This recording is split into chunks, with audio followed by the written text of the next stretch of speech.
Lors d'une conférence de presse tenue jeudi à Beijing, le vice-ministre a déclaré que les améliorations économiques et l'introduction des remboursements massifs de la taxe sur la valeur ajoutée en 2021 avaient contribué à la croissance des recettes fiscales en 2023.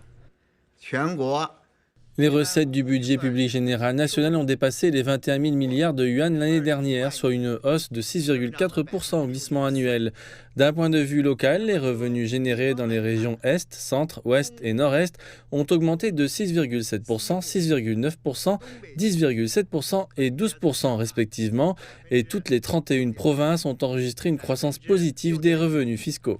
Le vice-ministre chinois a indiqué que le déficit budgétaire de la Chine serait maintenu à un certain niveau en 2024 et que le ministère des Finances continuera à fixer ce qu'il décrit comme un quota approprié pour l'émission de nouvelles obligations gouvernementales spéciales locales, une source clé pour l'investissement dans les infrastructures. De cette manière, les dépenses gouvernementales dans leur ensemble augmenteront et joueront un meilleur rôle afin de stimuler la demande domestique. Les recettes continueront à croître et nous maintiendrons une certaine intensité des dépenses fiscales en Chine en 2024.